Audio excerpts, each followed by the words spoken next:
Anything is possible. New freezer, it's a lot of them. What is up, buddy? Hey, how are you? Good to see you. We did it. We did it. We did it. How's it going, man? Good. What about for you? How's everything? I can't complain, dude. All is good. It's a nice, kind of sunny day in LA. What's the latest? It's been a while since we caught up. Yeah, things are good. Just getting ready. We're rolling out some new products. So, it's yeah, like you say, another sunny day in LA. You can't beat our Novembers. So it's great. We don't have that East Coast. I was talking to some friends on the East Coast earlier today, and they were just saying how, oh, it's so hard to get out of bed. And I was like, yeah, it's like we don't have that excuse out here. It's beautiful and sunny, and it's a little gloomy in the morning, but it's overall, it's like summer every day still, so it's fantastic. We're spoiled out here. Well, dude, David, thanks for making the time. For everyone who doesn't know, we got David Czinn. Is it Czinn? Am I pronouncing it Yeah. right? The C's silent, All exactly. right. David Czinn, founder of Devosh Organics. I came prepared today. Oh, you I've got got it. some sweet potato nectar, which, guys, is insane. Episode 23. Thanks for coming on, man. Appreciate it. Thank you for having me. I really appreciate it as well. Totally. Well, always like to just start casual, high level, man. Tell us, who are you, where are you from, and how did you start making date syrup? So, yeah, to give you a high level overview, well, I'm from Cleveland, Ohio originally, and my grandparents are from LA, and so coming out here as a kid, once a year, I always knew that Los Angeles was the city I wanted to live in. And so the way we came across date syrup, my best friend and business partner, Brian Finkel, he's actually from Chicago, so we both always joke, that we're from the Midwest. But we actually were studying abroad on a gap year in Israel. And, we always knew since that year, we always knew we wanted to start a business together. And it was really, it was probably 7 years after we studied abroad that we actually ended up starting Devosh. And so, Brian and I both graduated college. We both ended up, starting our careers in finance. And, I soon after, about 3 years after working in the corporate world, I actually left and I started a fruit snack company called Frugies with my cousins and one of my best friends from college. And, after that, Brian reached out to me. He was actually doing some consulting and in the Middle East. He was in Tel Aviv at the time. And he was the one that actually came across the date syrup. And he said, hey, man, I came across this incredible product. We've always talked about doing a business together. What if we just do it? And I said, look, let me try it. Let me do some research. I really have to see if there's a market here. And so, he sent me a couple of bottles and I started to go to all the supermarkets, Whole Foods, Sprouts, Costco, and none of them carried date syrup. And so then It I just said, wasn't anywhere. Like you literally it didn't. anywhere. The only place you could really find it were at a couple of like the Persian or Armenian supermarkets in LA. And so, but still it was very limited and you can only really find it if you searched for it. And so, I said, look, if we're really going to do this, I said, we should really test it out. I said, this is a really new product. It's very nascent. People aren't familiar with it. And obviously here in LA, people are very familiar with dates, but it's pretty crazy. I mean, even when, I go back to the Midwest or even certain areas of, the East Coast, when I tell them what we do and what date syrup is, people still don't know what dates are today. So we still have a lot of education to do. But yeah, Is there a financial reason from an agriculture with regards to the way that dates are farmed or harvested, that dates haven't been as commercial as, I other produce or? I think it's one of those things where it's I mean, they have them everywhere, but I think it's just people in America only now, like it's really become a superfood in the past, 3, 4 years. And, same thing like with the whole organic and health and wellness movement really growing and becoming a staple of America largely today. Everybody, whether you live in Arkansas or the US, people are largely becoming healthier. People are more aware of what they're eating. And I think it was one of those things where people were more accustomed to eating your traditional orange, apple or pear. And I think when people saw a date, dates aren't exactly the most attractive looking fruit. And I think a lot of people are a little turned off by it initially when they were to see it. And I think it was one of those things where people would hesitate. They weren't so inclined to try something. And, I think it was one of those things that once you try it, you love it. But I think if you see it at a grocery store, I think it used to be that a lot of people, they would just walk past the natural sector of a supermarket. Nobody was interested. I remember even as a kid, one of my friends, his mom was way ahead of the curve in terms of gluten-free and just eating like sprouted grains. And, it was funny. Like as a child, I actually was so, I would I never wanted to go over there because I knew we weren't getting good snacks. We were getting like the natural peanut butter. And now it's like today, I love that stuff. But, as a kid, it was definitely like, give me the Gushers, give me the fruit by the foot. But, it's, I think, it's one of those things that now people are more aware of all the benefits of dates. And, we've been really lucky that, we kind of hit the market at the right time. But I think it's one of those things that it just took a while. It's kind of like first was the pomegranate. And, I think that was a little exotic at its time. And now if you look at it today, it's just so common. And, I think dates are, Look what I got right here, man. Oh, there we go. Favorite bottles all time. Favorite brands and bottles. There we go. So Okay, so talk to me a little bit about just dates in general. Give me educate me. Why date syrup? Why is it healthier or better for you than maple syrup or any other syrup for that matter? Absolutely. So, that was one of the biggest benefits, that Brian actually sold me on. And when we started doing research, in the Middle East, it's a staple at all tables everywhere, within the region. But one of the biggest benefits are that it has 25% less sugar than honey. It's, the beauty is that it's made from ugly produce. So, you can buy the ugly dates that a lot of supermarkets wouldn't necessarily want, repurpose them. Honey isn't as sustainable today. It's really unfortunate. A lot of the honeybees are dying today. And that has nothing to do with the production of honey. That's more with the pesticides that are being used on flowers and trees today that are harming the bees. But then one of the other biggest benefits are that it's low glycemic. And so today with juvenile diabetes, childhood obesity being such a huge issue, and also within, COVID, now that you have so many people working from home, living at home, eating at home, so many parents are trying to make their daily activities with their children fun. And so I think, at least what we were just talking with Kroger the other weekend, the buyer said, that the pancake sector is going through the roof. And it's like, yeah, of course, everybody's at home and everybody's looking for healthy alternative sweeteners. And so the fact that this has no high fructose corn syrup, no added sugar, no preservatives, but the biggest kicker is low glycemic, 25% less sugar than honey and other sweeteners, along with being made from ugly produce, reducing food waste, it's really a win-win. And so, if you taste a product like honey is a very strong flavor that's delicious. I love honey, but the beauty of date syrup is that it is a very versatile, it's a product that's very versatile. You can use it with anything, and it doesn't have that overpoweringly, strong flavor that honey or maple syrup would necessarily have. And so I think that's one thing that makes it really unique. Super cool. So I'm going to take it back a little bit. You started after graduating college, you were at Maryland, you studied business. You were a financial analyst.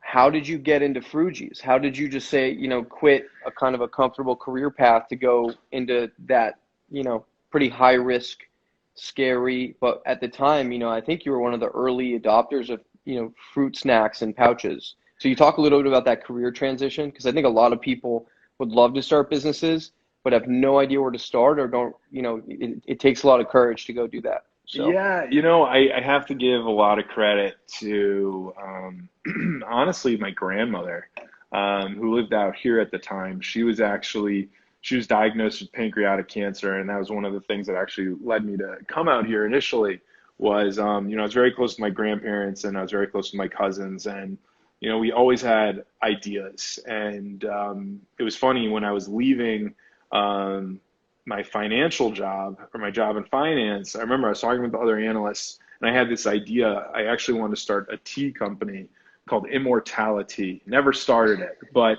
I just Maybe thought one day it's coming. maybe one day. No, but it was interesting. I remember it was a hybrid. It was, the analyst next to me, Chris Holland. The guy was in his probably early to mid 40s at the time, and I was telling him about my ideas, and he said, "Look, man," he's like, "you got great ideas." He's like, "You got to just jump in and do it now." He's like, "We all had dreams once, but then we had kids." And that really stuck with me. And I was like, wow. I was like, A I was little like, dark. right, real dark. I was like, wow. But Like it's that's, real. But it's real. It's real. That's exactly it. And I was like, that's pretty crazy. And I was like, that makes a lot of sense. I was talking about it with my grandmother. She was still so lively, and she was a really strong, incredible woman. Even when she had the cancer. And she's like, look, you got to start it now. She's like, what's the worst thing that can happen? She's like, if it doesn't work, you'll fall flat on your face. And she's like, what happens? She's like, you're still there. You could do something else. You're going to gain knowledge and education and friends and contacts along the way. You just have to jump in and do it. And, it is one of those things where, I was very scared. I was really worried. And, fortunately, I had a lot of incredibly supportive, amazing friends along the way. And, especially having all my friends in finance, I was able to leverage that network for them to, help me raise funds, but also they helped review all my presentations and my decks. And, it was great to have them in my corner. But I think, it's kind of like the, that old saying, you miss, 100% of the shots you don't take. And I think today, if there's anything we can learn from the world and everything that's going on around us, is, you need, if you want to try something, you got to do it. You can't be scared of failure. You can't be scared of getting knocked down. And look, I'm not saying just on a whim, quit your job and, start an idea. You need to prove it out. You need to have a plan. Like everything, my good friend Ian, he taught me, he always says that, it's all about having a strong strategy, a plan, and executing it. You have to make sure you have the team in order to execute any plan properly. And you have to make sure that you really think it out, build out a process, analyze the entire situation. And so, if you do that and you come to a sound decision, look, you might not land, you might not land where you thought you would, but you'll hopefully land within proximity to that. And so, I'm a big believer, and I think one thing that I've really seen in our industry as a whole that's been, really beautiful overall is that, people are really amazing, really giving. We've had a lot of great mentors, as we've started. People gave us a lot of sound advice, and, I'm forever grateful for that. But, I think the biggest thing I would tell anybody who's going to start, who's interested in starting an idea, I would talk to as many people as you possibly can that have done it, learn from them, as cliche as that sounds, but really talk to them, build out a plan, build out a process. And I'm not even saying, I'm not one of these guys that says, oh, if you're going to do it, you absolutely have to quit your job and do this full time. Because I don't necessarily agree with that 100%. I think there's a proper date and time when you need to do that. But I think initially when you're proving out the concept, I think it's still okay to have your job and dedicate your weekends or your nights. You're definitely going to have to give up something to, create something. But I am a big believer that you can still do that, on the side to prove out the concept. Couldn't agree with you more. And I think it's all about building some sort of foundation and traction and proof of concept. Now, you don't need to be generating hundreds of thousands of dollars in revenue. But the second you have a product that people want and you kind of feel the product is being pulled versus you're pushing it on everybody and you see an opportunity, I do agree with you, David. I feel like there are so many people who want to be in this industry or who are, that they treat this as a side hustle. And I genuinely don't believe you can do this. This space is too competitive, too capital intensive. It requires 7 days a week of just constant, just always being on, having a team that's operating across so many different dimensions. But I will say, just cold turkey quitting before you have some sort of an idea or something set, or a strategy setup is probably not the best option. You also said something powerful, and I just want to go back to it. Like, even when we met, the amount of value that you provided to me in the early days when we were trying to figure out what the hell we were doing. I mean, these calls, these conversations, that's a part of why, why we have Stick With Your Dreams, because the amount of value that happens when we share thoughts, ideas, mistakes, oftentimes the big mistakes that we made, that's just a ton of value for the next person that comes along. And there's so many people that give you their time or their advice or their insights, which you can only learn by experiencing it.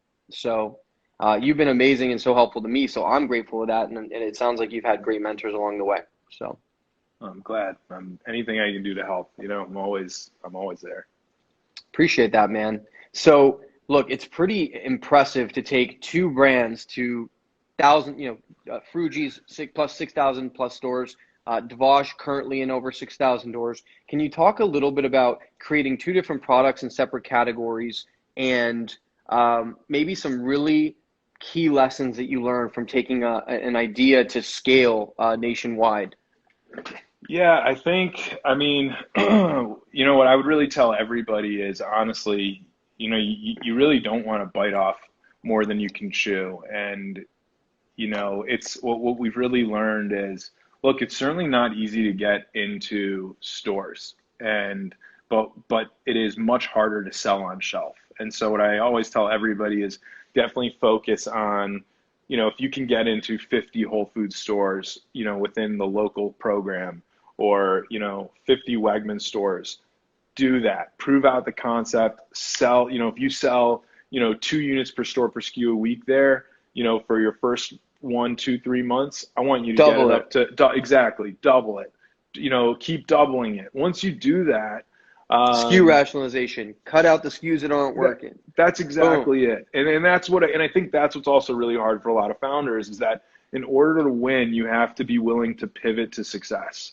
And, you have to be willing to pivot to succeed. And I think that that's a really big thing that a lot of people have difficulty with. And there's a lot of, people that they look at every single SKU as their baby, and you can't look at it that way. I think for us, even, with everything that's gone on in the new world, that's what's pushed us to launch, higher velocity, snacks that we can build around subscription boxes.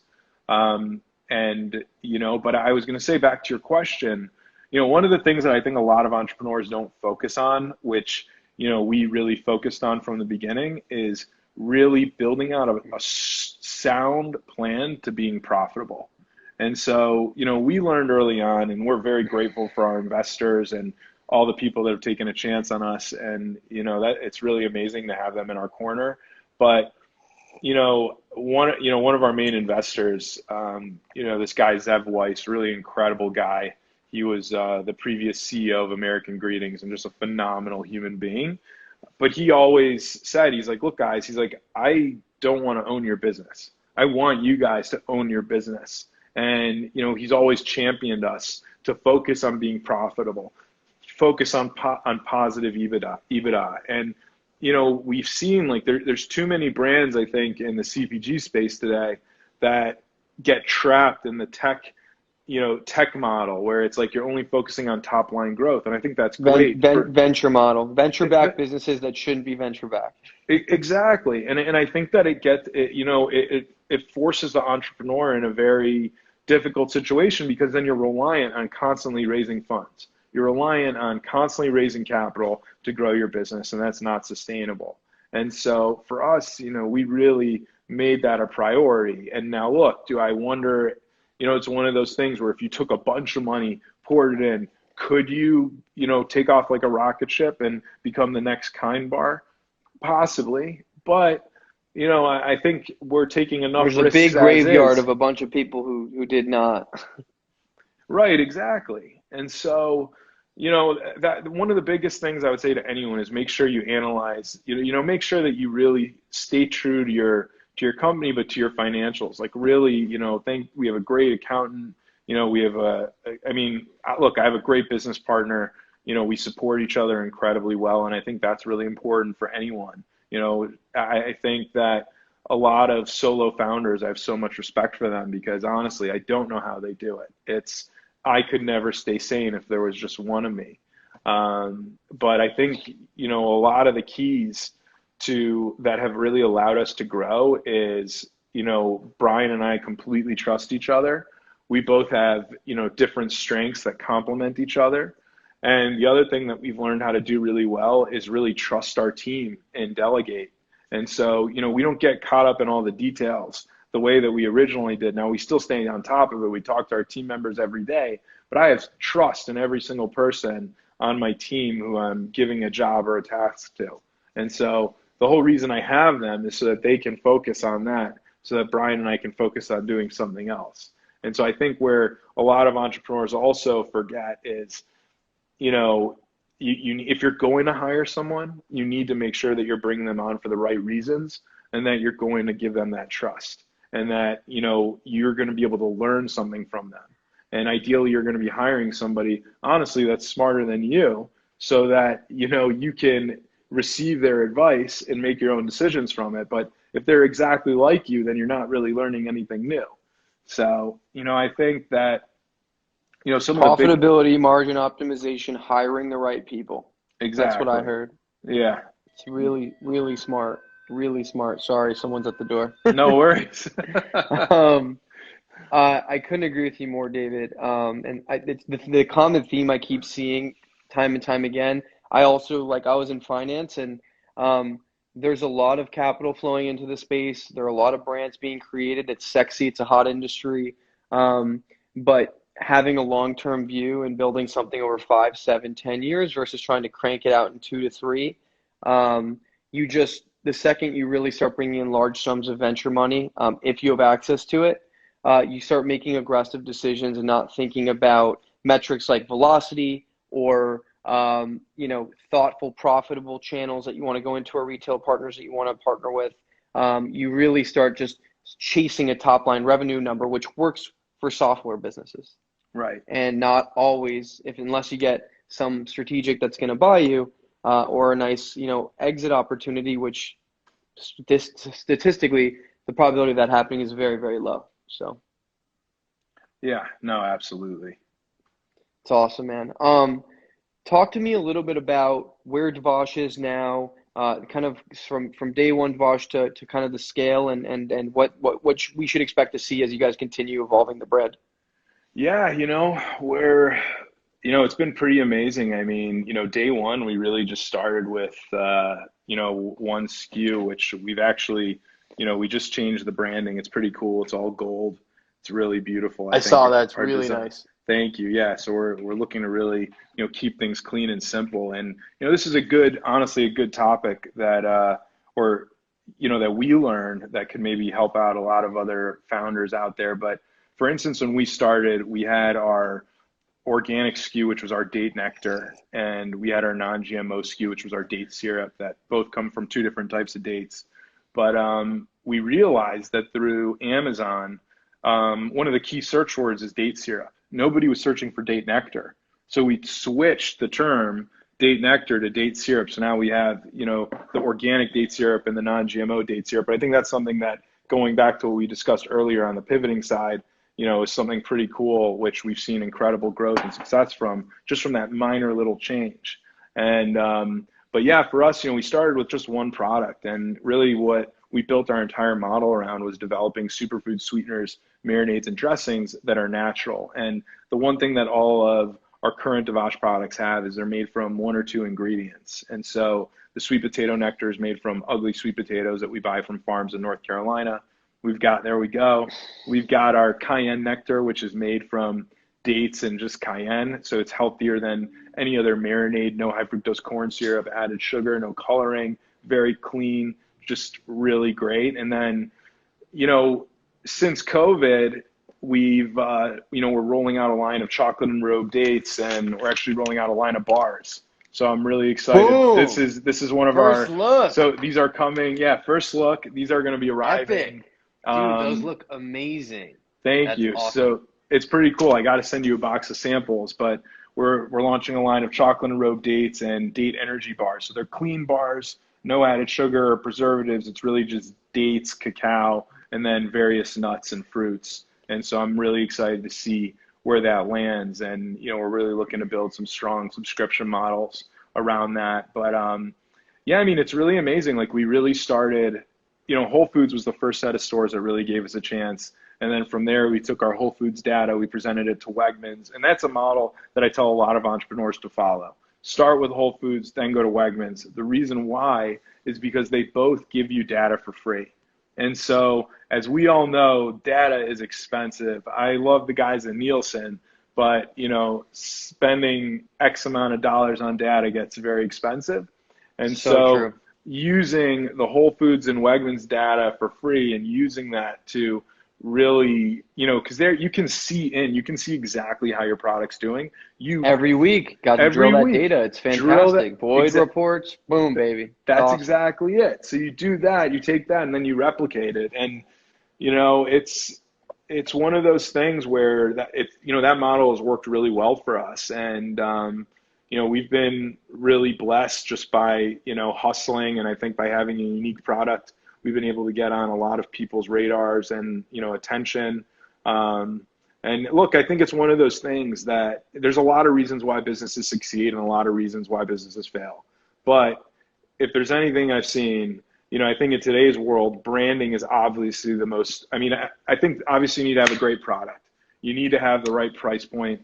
I think today you have to have that better for you. How are you better than what people are eating already? And then one thing that I think a lot of people don't put enough focus on is branding. I think you guys crushed it. I think you guys have some of the most beautiful branding I've seen in the industry. I think you guys are honestly like huge compliment, branding wizards. Thank you. No, seriously, I love it, man. I love everything you've done with the new products, with the current products, but it's really stands out. It's so unique. It's so different, and it really, like, you see it and you want to pick it up. And I think that's what people need to try and build. And, that's honestly what we're trying to build with all of our new products as well. Dude, I couldn't agree with you more that you can look at a brand and see if like there's soul in that brand. And I know that sounds like ridiculous to say in some senses, but I feel like you can tell when the founding team cares so much about every single detail, word, font, etc. And you can tell when other people are like, I'm just going to crank out a quick product, boom, boom, boom, top line sales, let's build a business. And like you, man, you guys have built an incredible brand and product. Thank you. And you just can tell. So couldn't agree with you. Hear me? Yeah, we're back. Did I lose you? Just for a brief Sorry, second. I had someone call me. But, At any rate, well, dude, I want to be cognizant of your time. I think I'd like to wrap up and just ask, with everything that you're doing food related and, you're a serial entrepreneur and building amazing businesses, what is really like, why are you doing what you do? What is your why? What is the mission or the broader vision for what you're really hoping to accomplish, like in this industry and just professionally? Yeah, a great question. Honestly, the why is, I really love what I do. I look at it that I hit the jackpot in life at an early age. And look, there's lots of ups, lots of downs, and we could talk about that for hours, for weeks, everything, any entrepreneur that says, oh, they're constantly winning. Look, we all hit rough days. We're only human. But I look at it that, one, it's incredible just to create and build things. And in a weird way, I look at our industry as a puzzle. We have to put the pieces together. We have to figure out how everything's going to fit. And it's constantly new, constantly exciting. I've always had bad ADD, so I love the constant chaos. It really allows me to focus, or it keeps my attention. But I look at it that, honestly, like, I love building, products. I love getting to work with my best friend every day. I love getting to talk to awesome people like you.